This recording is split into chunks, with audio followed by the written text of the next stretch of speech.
యేసు ప్రభువారి యొక్క పుట్టుక, ఆయన యొక్క వంశావళి యూదులైన వారికి జాగ్రత్తగా వినకపోతే మీకు అర్థం కాదండి. ఈరోజు యూదులైన వారికి జనన విధానము లేకపోతే వంశావళులు చాలా ప్రాముఖ్యమైనవిగా వారు ఎంచుకుంటారు. నేను ఎవరి నుంచి వచ్చాను, నా తల్లిదండ్రులు ఎవరు, వారి తల్లిదండ్రులు ఎవరు, వారి తండ్రి ఎవరు, తల్లులు కూడా కాదు, మెయిన్ ఎక్కువగా తండ్రినే ఎక్కువగా ప్రాధాన్యత ఇచ్చి, ఓహో మా నాన్న, మా నాన్నకు నాన్న, వారికి నాన్న, మా తాత, మా ముత్తాత, అలా జనరేషన్స్ గురించి ఎక్కువగా మాట్లాడుకునేవారు యూదులు. దానికి ఎక్కువ ప్రయారిటీ ఇస్తారు. వారు రాసుకుని ఉంచుకునేవారట, గుర్తుపెట్టుకుని ఉంచుకునేవారు. దానికి తగినటువంటి ఆ ఆనవాళ్ళు వాళ్ళ దగ్గర దాచుకుని ఉంచుకునేవారు. అంటే మా తర్వాత తరం వారికి తెలియాలి అసలు ఆ యాన్సిస్టర్స్ ఎవరో, స్టార్టింగ్లో ఎవరున్నారో, ఎవరి నుంచి మేమందరము వచ్చామో, ఆ యొక్క ఫ్యామిలీ ట్రీ ఎలాంటిదో తెలియచేయాలి, తెలుసుకోవాలి, మర్చిపోకూడదు. మా యొక్క ఫోర్ ఫాదర్స్ అందరినీ గుర్తుపెట్టుకుని ఉండాలి అనేది వారి యొక్క గట్టి నమ్మకం, గట్టి ఆసక్తి అని చెప్పాలి. చాలా ఇంట్రెస్టెడ్గా వారు ఆ ఫ్యామిలీ ట్రీని, ఆ యాన్సిస్ట్రల్ ఆ యొక్క విధానాన్ని మొత్తం అంతటిని దాచుకుంటారు, ఆలోచిస్తారు, దాన్ని కూడా ఎక్కువ మైండ్ చేస్తారు. యేసు ప్రభువు వారి పుట్టిక గురించి కూడా మత్తయి సువార్తలో, లూకా సువార్తలో కూడా మొదటి అధ్యాయంలో మనం చదువుతూ ఉంటాం. వారు వీరిని కన్నారు, వీరు వారిని కన్నారు, వారు వచ్చి వీరిని కన్నారు, అలా ఫాదర్స్ని ఎక్కువగా ప్రయారిటీ ఇచ్చి రాస్తారు. ఇప్పుడు చూడండి, అబ్రహాము ఇస్సాకును కనెను, ఇస్సాకు యాకోబును కనెను, యాకోబు యోసేపును కనెను, యోసేపు అలా తన పిల్లలు, అలా ఒక్కొక్కరిని. నిజముగా అబ్రహాముని ఇస్సాకుని కన్నారంటే శారా లేకుండా కనలేదు, కానీ తండ్రినే ఎక్కువ ఏం చేస్తారు చెప్తారు. ఇంటి పేరు కూడా ఎవరిది ఇస్తారండి? ఇప్పుడు తండ్రిదే ఇస్తారు. నేను మొన్న మన జోషికి బర్త్ సర్టిఫికేట్ చేయించడానికి మున్సిపల్ ఆఫీస్కి వెళ్ళా. 1 year దాటేసింది, మేము తీసుకోలేదు. అక్కడికి వెళ్ళిన తర్వాత నేను అన్నాను, పాపకి ఫాదర్ ఇంటి పేరు రాయించారండి, బాబుకి మదర్ ఇంటి పేరు రాయండి అని అడిగాను. నన్ను ఎలా చూసారంటేనండి వాళ్ళు, ఏంటమ్మా ఏ దేశంలో ఉండి మాట్లాడుతున్నావు నువ్వు, ఎంతమంది పిల్లలున్నా, ఎంతమంది నీకు పుట్టినా ఎవరింటి పేరు వస్తుంది? ఫాదర్ ఇంటి పేరే వస్తుంది. మదర్ ఇంటి పేరుకి చోటు. మరి నొప్పులు భరించి మోసి వాంతులో లేకపోతే వికారాలో పడి కనినదెవరు? తల్లి. కానీ ప్రయారిటీ ఎవరికి? తన జీవితకాలం అంతా ఎవరింటి పేరుని మోసుకెళ్తాడు? ఆ పుట్టిన బిడ్డ, పాపో బాబో, తండ్రి ఇంటి పేరే. చూడండి, అది ప్రారంభం నుంచి కూడా ఒక ప్రయారిటీ వారికి ఇచ్చారనమాట, తండ్రి ఇంటి పేరే. కానీ ఫారిన్ కంట్రీస్లో, కొన్ని కంట్రీస్లో అయితే ఆప్షన్ ఉంది. 2 పిల్లలు ఉన్నారు అనుకోండి, ఒకరికి తండ్రి ఇంటి పేరు రాయొచ్చు, ఒకరికి తల్లి ఇంటి పేరు రాయొచ్చు, వాళ్ళ ఇష్టం. కానీ కంపల్సరీగా ఒకరికి మాత్రం తండ్రి ఇంటి పేరు ఉండాలి. అదే మాదిరిగా నేను అక్కడికి వెళ్ళి అడిగితే, అస్సలు కుదరదమ్మా, ఫాదర్ ఇంటి పేరే రాయాలి అని చెప్పారు. చూడండి, యేసు ప్రభువారి జననంలో కూడా మత్తయి సువార్తలో మనం చూసినట్టయితే, ఓపెన్ చేయండి అందరూ, మత్తయి సువార్త 1వ అధ్యాయము. అబ్రహాము కుమారుడగు దావీదు కుమారుడైన యేసుక్రీస్తు వంశావళి. ఎవరి వంశావళి? ఎవరి కుమారుడు అని రాశారో చూడండి. అబ్రహాము కుమారుడగు దావీదు. అక్కడికి ఆగండి. అబ్రహాము కుమారుడగు దావీదు. ఎట్లా అయ్యారండి అబ్రహాము కుమారుడగు దావీదు? ఆ కింద వివరణ ఇచ్చారు. ఎవరిని కంటే అబ్రహాము నుంచి దావీదు వచ్చారో మొత్తం అంతా జీనియాలజీ మొత్తం ఇచ్చారు. 2వ వచనాన్ని చూద్దాం. అబ్రహాము ఇస్సాకును కనెను, ఇస్సాకు యాకోబును కనెను, యాకోబు యూదాను కనెను, యూదాను అతని అన్నదమ్ములను కనెను, యూదా తామారునందు పెరెసును జెరహును కనెను, పెరెసు ఎస్రోమును కనెను, ఎస్రోము అరామును కనెను, అరాము అమ్మీనాదాబును కనెను, అమ్మీనాదాబు నయస్సోనును కనెను, నయస్సోను సెల్మానును కనెను, సెల్మాను రాహాబునందు బోయేజును కనెను, బోయేజు రూతునందు ఓబేదును కనెను, ఓబేదు యెషయిని కనెను, యెషయి రాజైన దావీదును కనెను. మొదటి వచనానికి ఎక్స్ప్లెనేషన్ అంతా కింద ఉంది చూడండి. అబ్రహాము కుమారుడైన దావీదు అని సింపుల్గా ఒక మాటలో చెప్పారు. అబ్రహాముకి దావీదు ఎలా కుమారుడయ్యారో, ఎన్ని జనరేషన్స్ దాటితే దావీదు వచ్చారండి? ఆ తండ్రుల పేర్లన్నింటినీ చక్కగా వివరించి, అదే చెప్తున్నాను, యూదులకు ఈ జనరేషన్స్ చాలా ఇంపార్టెంట్ అన్నమాట. ఇది ఖచ్చితంగా వారికి ఉండాలి. అందుకని యేసు ప్రభు వారు కూడా ఈ మత్తయి సువార్తలో ఆయన యొక్క జనన విధానాన్ని కూడా రాసి ఉంచారు. ఇప్పుడు కన్యక గర్భవతి అయ్యారు, పరిశుద్ధాత్మ వలన యేసు ప్రభు పుట్టారు అని స్టార్ట్ చేసి రాసేలా. యేసు ప్రభు వారు ఎలా వచ్చారో, ఏ గోత్రం నుండి వచ్చారో, ఏ ఏ మనుషుల ద్వారా. ఇప్పుడు మరియ ఉన్నారండి, ఆమె కూడా ఒక స్త్రీ, ఆమె కూడా రక్తమాంసములతో ఉన్నటువంటి ఒక కన్యక. దగ్గరగా 13 నుంచి 14 ఏళ్ల వయసు ఉన్నటువంటి ఒక యవ్వన ప్రాయం కలిగిన ఒక చిన్న పాప, ఒక రకంగా చెప్పాలంటే టీనేజర్. అలాంటి మరియ ఎలా వచ్చారు? మరియకు తల్లిదండ్రులు ఎవరు? ఆ తల్లిదండ్రులకు తల్లి ఎవరు? వారికి తండ్రులు ఎవరు? వాళ్ళ యాన్సిస్టర్స్, ఫోర్ ఫాదర్స్ ఎవరు? ఏ గోత్రంలో నుండి మరియ వచ్చారు? ఎలా యేసు ప్రభు వారికి జన్మనిచ్చారు? పరిశుద్ధాత్మ వలన గర్భవతి అవ్వటం అనేది ఒక సెకండ్ మాట అన్నమాట, దాన్ని పక్కన పెడదాం. ఎలా గర్భవతి అయ్యారో కాదు, అసలు యేసు ప్రభు వారు ఎవరెవరిని సెలెక్ట్ చేసుకొని ఆయన ఈ భూమి మీదకి రావటానికి. ఇప్పుడు తల్లి గర్భములో ఒక పిండము ప్రవేశించింది మొదలు యేసు ప్రభు వారే, ఆయన సృష్టికర్తే, దేవుడే. అయితే ఆయన కూడా పేగు బంధం ఉండాలి కదండి. ఒక బిడ్డకు తల్లి నుంచి ఏముండాలి? ఆ పేగు కనెక్షన్ అనేది లేకపోతే 9 నెలలు ఎలాగూ తల్లి నుండి పోషణ బిడ్డకు అందుతుంది? యేసు ప్రభు వారు మరియ గర్భంలో ఉండినప్పటికీ మరియ లోపల ఉన్నటువంటి ప్రతి రక్తపు బొట్టును ఆయన ఏం చేస్తున్నారు? తీసుకుంటూ ఉన్నారు. మరియ తీసుకున్న ఆహారాన్ని ఆయన కూడా తీసుకుంటున్నారు. నార్మల్ బేబీ ఎలా గ్రో అవుతుందో లోపల ఊంలో, అలానే మరియ గర్భాన్ని ప్రభువు ఉపయోగించుకున్నారు ఈ భూమి మీదకి రావటానికి. మరి అలాంటి రక్తములో కలిసిపోయే, ఉమ్ము నీరులో కలిసిపోయినటువంటి ప్రభు యొక్క శరీరము మరియ కలయిక లేకుండా, మరియ ప్రమేయం లేకుండా ఆ శరీరం ఏర్పడలేదు కదా. ఆ మరియ ఎక్కడి నుంచి వచ్చారో, ఆయన యొక్క పుట్టుక, ఆయన యొక్క వంశావళి ఎవరి నుంచి వచ్చింది, ఏ గోత్రంలో నుంచి వచ్చారనేది ప్రభువారు చెప్పటానికి ఇష్టపడ్డారు. ఫస్ట్ ఎవరి కుమారుడు? యేసు ప్రభువారు అబ్రహాము కుమారుడు. చెప్పండి అందరూ. ఆ తర్వాత అబ్రహాము కుమారుడైన దావీదు అన్నారు. ఈ మధ్యలో ఉన్నటువంటి ప్రతి ఒక్కరు కూడా యేసు ప్రభువారికి శరీరకమైనటువంటి తండ్రితో సమానం. అవునా కాదా? అవును.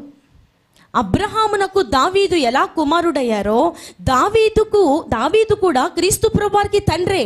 కానీ ఒక చోట ప్రభు అంటారు, నన్ను దావీదు కుమారుడా అని మీరు అంటారేంటి? నేను దావీదుకు కుమారుడిని ఎలా అవుతాను? మరి ఎక్కడేమో అబ్రహాము కుమారుడైనటువంటి యేసుక్రీస్తు వంశావళి అని రాశారు. ఇంకొక చోట ఇదే సువార్తల్లో శిష్యులందరూ దావీదు కుమారునికి జయము అని హోసన్నా అనే కేకలు వేస్తున్నప్పుడు యేసు ప్రభువారు అడుగుతారు, నన్ను దావీదు కుమారుడని అంటారేమిటి? నేను దావీదుకి కుమారుని ఎట్లా అవుతాను? దావీదే నన్ను ప్రభు అని మాట్లాడుతున్నప్పుడు నా ప్రభుతో సెలవిచ్చినటువంటి మాట అని చెప్పారు. నేను దావీదుకి కుమారుని ఎట్ట అవుతాను అని ప్రభు అన్నారు. ఆ మాటలో ఉన్నటువంటి అర్థం ఏమిటంటే, యేసు ప్రభువారు శారీరకంగా దావీదుకు కుమారుడు కావచ్చేమో కానీ యేసు ప్రభువారికి దావీదుకి ఎలాంటి పొంతన? ఆయనేమో సృష్టికర్త, ఆయనేమో పరిశుద్ధాత్మ వలన పుట్టినటువంటి వ్యక్తి, ఏమో 4 ఫాదర్స్ వల్ల యూదుల వంశావళి ప్రకారము తండ్రులు ఉండబట్టి మధ్యలో దావీదుని ఎన్నుకున్నారేమో కానీ ఆయనకు దావీదుకి ఎలాంటి సంబంధము మనం పెట్టలేము. ఎందుకంటే భూమి ఆయనది, ఆకాశం ఆయనది, సమస్త వంశములు ఆయన నుండి వచ్చినవి, మానవ కోటియే ఆయన నుండి పుట్టింది. ఆయన తయారు చేస్తే ఈ లోకానికి వచ్చాం. ఆయన సెలవు లేకుండా ఏది ఈ భూమి మీద ఏమవలేదండి, కలగలేదు. ఆ సందర్భం మీద ప్రభువారు నన్ను దావీదు కుమారుడా అని అనకండి. ఎందుకంటే నా యొక్క విలువ ఏమిటో, నా యొక్క స్టాండ్ ఏంటో నాకు తెలుసు. నేనేదో మా తాత దావీదు అని చెప్పుకోవడానికి రాలేదు. నేను అందరికీ నిత్యుడుకు తండ్రిని. ఏదో మరియా 4 ఫాదర్, లేకపోతే మరియా ముత్తాత దావీదు అయి ఉండుండొచ్చు, కానీ నేను సృష్టికర్తని. నాతో మీరు దావీదును ఎలా సాటి చేస్తారు? దావీదే అన్నారు కదా, నా ప్రభుతో సెలవిచ్చిన వాక్కు. ప్రభు అంటే ఎవరు? యేసు ప్రభు. నా ప్రభుతో అంటే తండ్రి అయిన దేవుడు. దావీదే నన్ను ప్రభు అని చెప్పినప్పుడు నేనెలా ఆయనకు కుమారుని అవుతాను? ఆయన ఎలా నాకు తండ్రి అవుతారు? దావీదే నన్ను ప్రభు అన్నారు, నన్ను దేవుడు అన్నారు, నేను సృష్టికర్తను అని చెప్పారు, నన్ను పూజించారు, నా కొరకు జీవించారు, నేను ఆయనకి కుమారుణ్ణి అని అంటాం బాగానే ఉంది. కానీ శరీర సంబంధంగా తప్ప అది రియాలిటీలో కాదు అని ప్రభు చెప్పి అక్కడ వారించారు. ఇక్కడ అబ్రహాము కుమారుడైనటువంటి దావీదు కుమారుడైనటువంటి యేసు ప్రభు వంశావళిని ప్రారంభించారు. 2వ వచనాన్ని చూడండి. అబ్రహాము ఎవరిని కన్నారు? ఇస్సాకును కనెను. ఇస్సాకు యాకోబును కనెను. యాకోబు యూదాను కనెను. అతని అన్నదమ్ములను కనెను. చూడండి, అబ్రహామునకు ఇస్సాకు కుమారుడు మనందరికీ తెలుసు. ఇస్సాకుకి 2 కుమారులు. ఎవరు? ఇస్సాకుకి ఎంతమంది కుమారులు? ఎంతమంది? పేర్లేమిటి? ఇస్సాకుకి ఎంతమంది పిల్లలండి? ఏశావు, యాకోబు.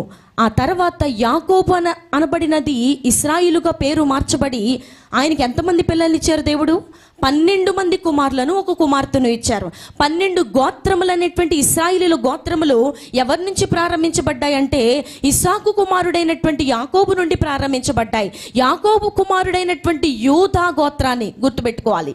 యాకోబు కుమారుడైనటువంటి యూదా, యాకోబు కుమారులు ఎంతమంది? 12.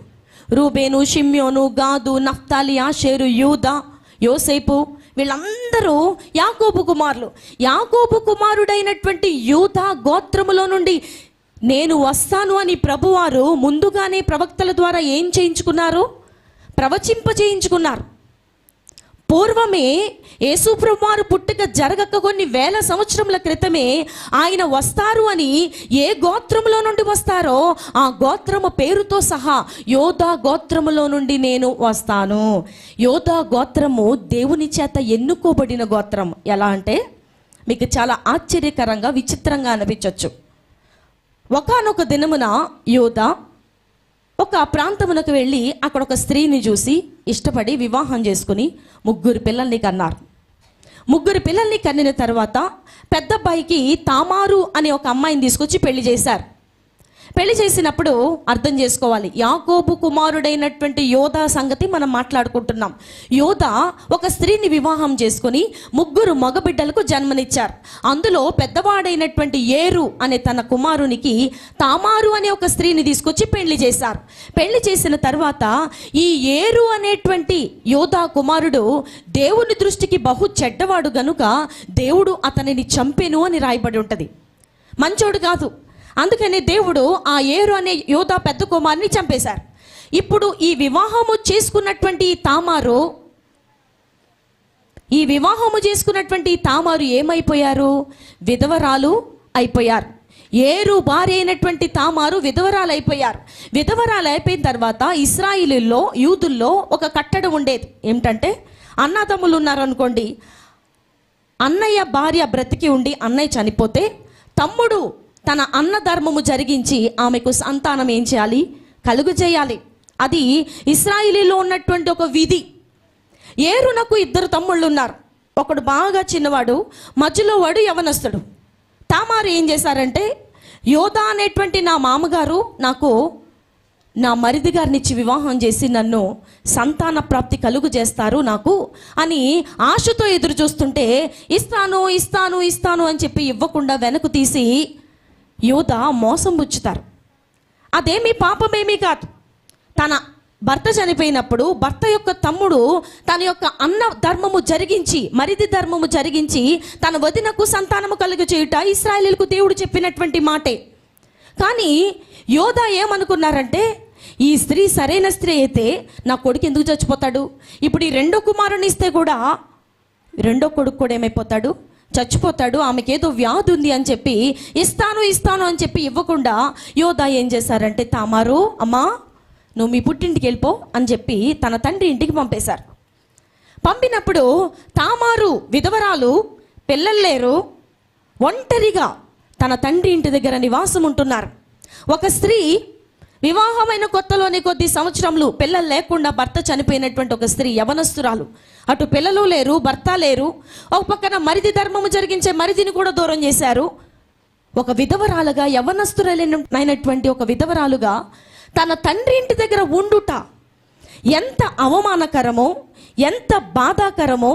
ప్రతి ఒక్కళ్ళు వచ్చి తనని మాట్లాంటారు కదా, నీ భర్త చచ్చిపోయాడు, పిల్లలు లేరు, నిన్నెవరు చేసుకుంటారు, నువ్వు మా ముఖం చూడకూడదు, మా ముందుకు రాకూడదు, నువ్వు దారిలో అడ్డు రాకూడదు, నువ్వు తల మీద ముసుగేసుకుని కూర్చోవాలి, నిన్ను ఏ ఈవెంట్కి మేము పిలవము, ఏ శుభ సందర్భానికి నీ ముఖం చూస్తే మాకు అన్నీ అడ్డే జరుగుతాయి అని ఎంతో అవమానం పరుస్తారు.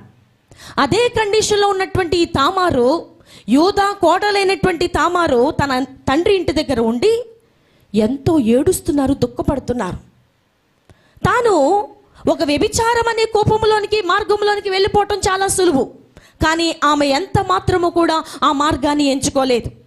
నేను యోధా గోత్రములో నుండే, నా మామగారికి పుట్టినటువంటి 3 బిడ్డల్లో నుండే సంతానాన్ని బయటకు తీసుకుని రావాలి.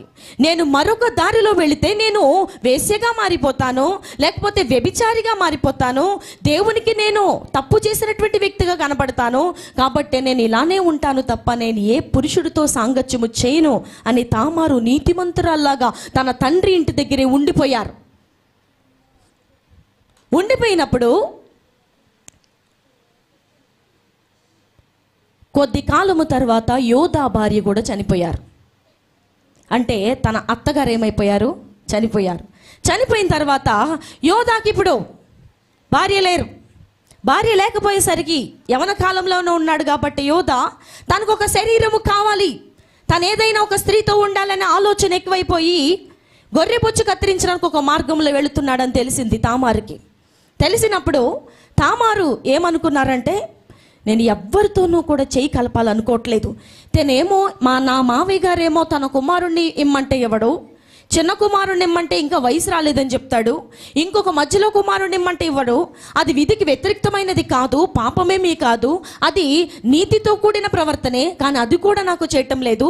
నేను ఇలా పిల్లలు లేకుండా, భర్త లేకుండా ఎలా కుమిలిపోయి, నేను ఇలా ఎంత మాత్రమో కనీసము భర్త సహాయం లేకుండా, పిల్లల సహాయం లేకుండా నేను ఇలా ఎన్నాళ్ళు బ్రతకాలి అని ఒక ఆలోచన వచ్చింది ఆమెకి. తన విధవరాలి వస్త్రాన్ని తీసివేసి, బహుశా రోజుల్లో విధవరాలకు ఒక ప్రత్యేకమైన వస్త్రం ఉందేమో, విధవరాలు వస్త్రాలు తీసివేసి, వైధవ్య వస్త్రాలు తీసివేసి ఒక వేశ్యలాగా తయారయ్యి, ఇదివరకటి రోజుల్లో వేశ్యలు నీట్గా డెకరేట్ అయ్యేవారటండి. మన పూర్వీకులు బైబిల్ గ్రంథంలో ఉన్నటువంటి ఆధారాల ప్రకారం పూర్వీకులు రాస్తూ ఉంటారు, చెప్తారు, చాలా నీట్గా తయారయ్యేవారట. ఎలా అంటే రకరకాలైనటువంటి ఆర్నమెంట్స్ అన్ని ధరించుకొని, చక్కగా తల మీద ఒక ముసుగు వేసుకొని, కళ్ళు మాత్రమే కనబడేటట్టు. ఈ రోజుల్లో తిరుగుతారు కదండి బండ్ల మీద ఆడపిల్లలు, చక్కగా ముసుగు కట్టేసుకొని, ఎవరో తెలియదు, పక్క నుంచి వాళ్ళ తండ్రి వెళ్తున్నా, తల్లి వెళ్తున్నా, అన్నయ్య వెళ్తున్నా, మా చెల్లి అని తెలీదు. ఎందుకు తెలియదు? కళ్ళు తప్ప ఇంకేమీ కనిపించవు, కళ్ళు తప్ప ఏమీ కనిపించవు, గుర్తుపట్టలేనంతగా ఈ రోజుల్లో ఉన్నట్టు ఆ రోజుల్లో కూడా వేశ్యలు అలా తయారయ్యేవారు. ఏమీ కనపడకుండా కళ్ళు మాత్రమే కనిపించేటట్టు, అసలు ఈవిడ పలానా స్త్రీ అని తెలియకుండా ఉంటారనమాట.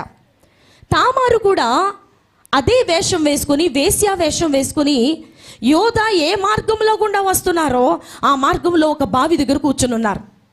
ప్లాన్ వేశారనమాట. కూర్చుని ఉన్నప్పుడు యోధా చూసి, నాకెలాగో భార్య లేరు, ఈవిడెవరో ఒక వేసిలాగా ఉన్నారు, చాలా దూరం వచ్చేసాను, నేను చేసిన తప్పు పని నా ప్రాంతంలో వారికి ఏం తెలుస్తుందిలే, ఇప్పుడు మంచి సమయం దొరికింది నాకు, నేను ఒక్కడనే ఉన్నాను, ఈమెతో నేను చక్కగా ఎంజాయ్ చేయొచ్చు అని చెప్పి ఆమెతో మాట్లాడి, నీతో పోయేదను రా అని చెప్పి అడిగినప్పుడు ఆ స్త్రీ అయినటువంటి తామారు, తన సొంత కోడలైనటువంటి తామారు అన్నారు, అయ్యా ఓకే, మీరు చెప్పిన పనికి నేను వెళ్ళోకే, కానీ నాకేమిస్తావు? నేను నీతో గడిపితే, నా శరీరాన్ని నీకు అప్పగిస్తే నాకేమిస్తావు నువ్వు అని అడిగినప్పుడు, ఏం లేదు, ఒక మేకపిల్లని పంపిస్తాను మా ఇంటి దగ్గర నుంచి, పంపిస్తానులే, ఎవరి చేతనన్నా అని చెప్పాడు. అలా కాదు, నువ్వు నాకు మేకపిల్ల పంపిస్తావో లేదో నాకు గ్యారంటీ లేదు, ఆ మేకపిల్ల వచ్చేంత వరకు ఇక్కడ దేనిని నువ్వు కుదువ పెడతావు, దేనిని నాకు ఆనవాళ్ళుగా పెడతావు?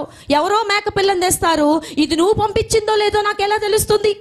ఒకవేళ నువ్వు ఈ పని కానిచ్చిన తర్వాత వెళ్ళిపోతే నువ్వు పంపిస్తావో లేదో నాకేం తెలుసు? నా అవమానం బయటపడుతుంది కదా, అందుకనే నువ్వు ఏదైనా ఒక ఆనవాళ్ళు నాకు ఇచ్చెళ్ళు అని చెప్పి చేతికర్ర, ముద్ర, దారం 3 తీసుకుని దగ్గర పెట్టుకొని వాళ్ళు చేయవలసినటువంటి పాపపు పని చేసిన తర్వాత యోధా చక్కగా మూతి తుడుచుకొని బయటికి వెళ్ళిపోయి తన పని ఏదో తను చూసుకుంటున్నారు. ఈమె తన ఆ వేశ్య వేషము తీసివేసి మరలా వైదప్ప వస్త్రాలు ధరించుకొని ఎట్లా మామూలుగానే తన తండ్రి ఇంటి దగ్గర ఉంటున్నారు. 3 నెలలైన తరువాత నీ కోడలైనటువంటి తామారు గర్భవతి అయిందంట, ఆమె వేశ్యగా బ్రతుకుతుందంట. ఆ వేశ్య జీవితంలోనే ఇప్పుడు 3వ నెల గర్భవతి అంట అని తెలిసింది. ఎవరికి? యోధాకి. తెలిసినప్పుడు ఎంత పాపిష్టి మనిషి, ఎంత తండ్రి ఇంటి దగ్గర ఉంటే మాత్రం ఇలాంటి పిచ్చి వేషాలు వేయాలా? ఇస్తాను కదా నా కొడుకుని, అందాక బాధ తీరేంత వరకు నీ తండ్రి ఇంటి దగ్గర ఉండమంటే ఇలాంటి పాపిష్టి వేషాలు వేస్తుంది నా కోడలు అని చెప్పి కట్టలు తెంచుకుంది యోధా. కోపము, యోధాకు భయంకరమైన కోపం వచ్చింది. అర్జెంటుగా స్త్రీని తీసుకొచ్చి అందరి మధ్యలో నిలబెట్టండి, కాల్చి చంపేద్దాం.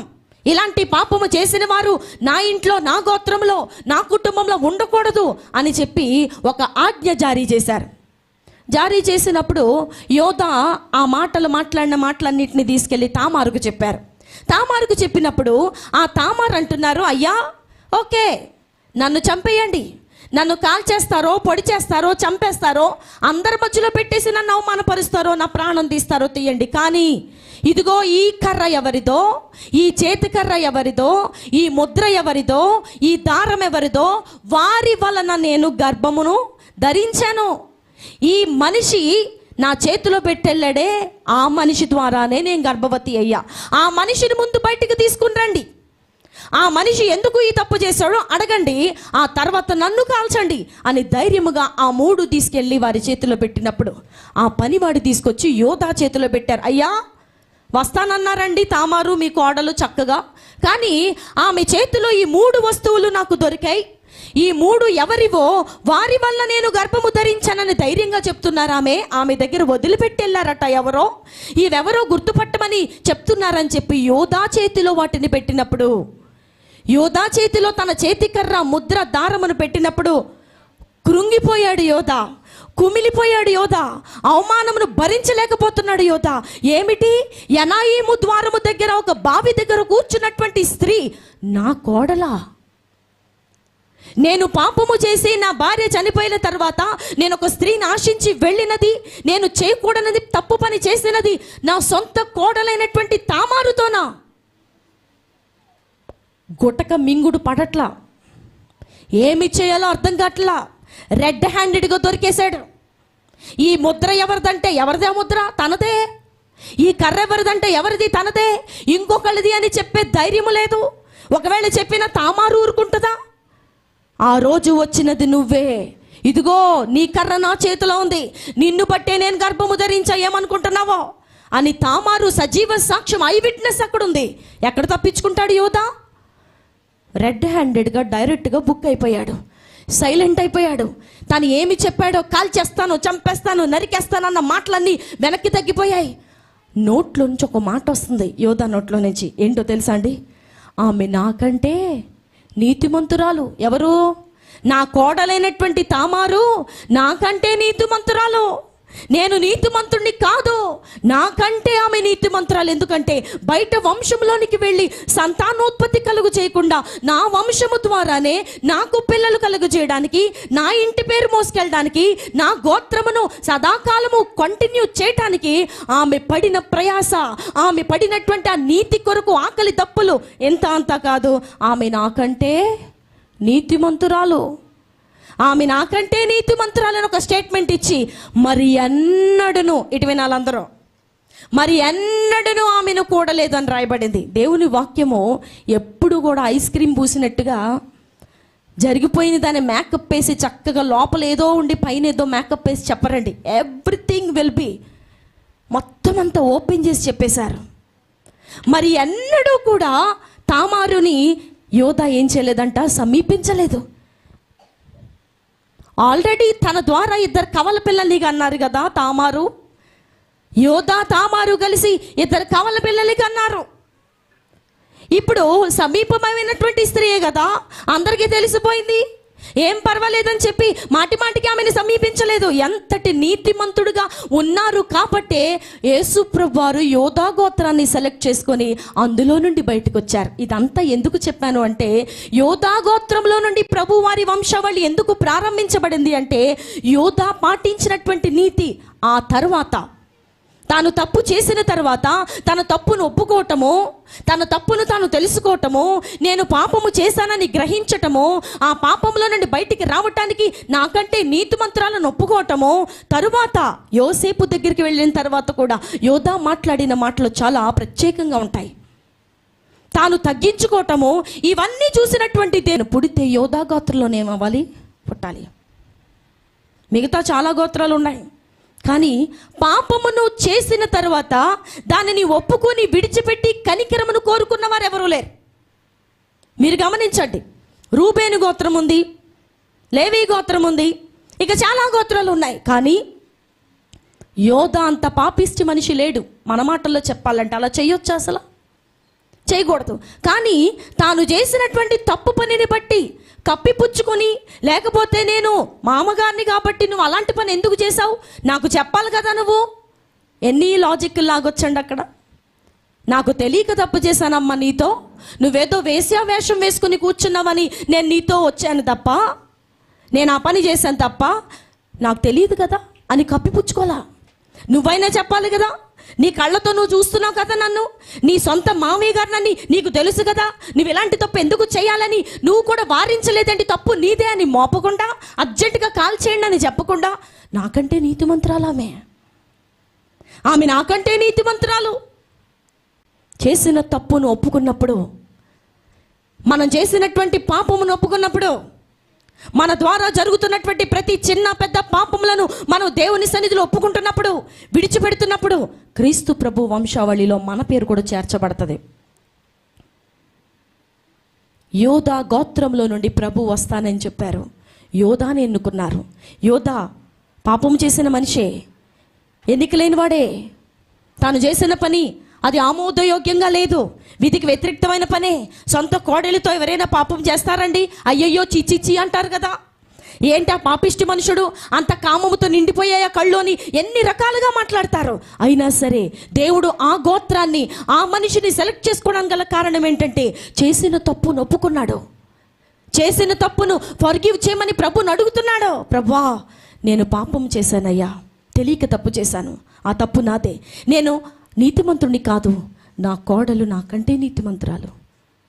ఇంకొక ఆశ్చర్యకరమైన విషయం ఏంటంటే, తామారు 2 పిల్లల్ని కని తన మామయ్య అయినటువంటి యోధా ద్వారా అదే ఇంట్లో ఉంటూ ఎప్పుడూ కలుసుకోలేదంటండి వాళ్ళు. ఓపెన్గా చెప్తున్నాను. ఎంత ఆశ్చర్యం అది, ఎంత ఆశ్చర్యం కదా, చెప్పుకోదగ్గ విషయం అది. ఆల్రెడీ మన 2 పిల్లల్ని కన్నాము, ఇప్పుడేంటి ఇంకా అయిపోయిందిలే అని ఫార్వర్డ్ అవ్వలేదు, స్టెప్ అవుట్ చేయలేదు. ఎలాంటి నీతిని కాపాడుకున్నారు తెలిసిన తర్వాత. తెలియకముందు లోకంలో బ్రతికినంత కాలము దేవుడు అంటే ఏంటో, పవిత్రత అంటే ఏంటో, క్రీస్తు ప్రభు వారి యొక్క ప్రేమ అంటే ఏంటో తెలియనప్పుడు నీవు నేను అందరం తప్పటడుగులేసాం. అనేక రకాలుగా చెడిపోయిన వారిగా జీవించాం. కన్నుల ద్వారా అనేక పాపములను మన లోపలికి రానిచ్చాం. హృదయమును పాడు చేసుకున్నాం, మాటల ద్వారా పాడైపోయాం, నాలుక ద్వారా పాడైపోయాం, శరీర సంబంధంగా పాడైపోయాం, శరీరమును పాడు చేసుకున్నాం, కన్నులను పాడు చేసుకున్నాం, ఆలోచనలు పాడు చేసుకున్నాం. మన ఇంట్లో అనేక రకాల అసమాధానమును క్రియేట్ చేసేటువంటి సందర్భాలను మనం క్రియేట్ చేసాం. తెలియనప్పుడు, తెలిసిన తర్వాత ఇదే యోధా తెలియకముందు ఒకలాగా మాట్లాడారు, తెలిసిన తర్వాత ఎంత మాత్రమున ఆమె మీద చెయ్యి వేయలేదని దేవుని వాక్యం చెప్తుంది.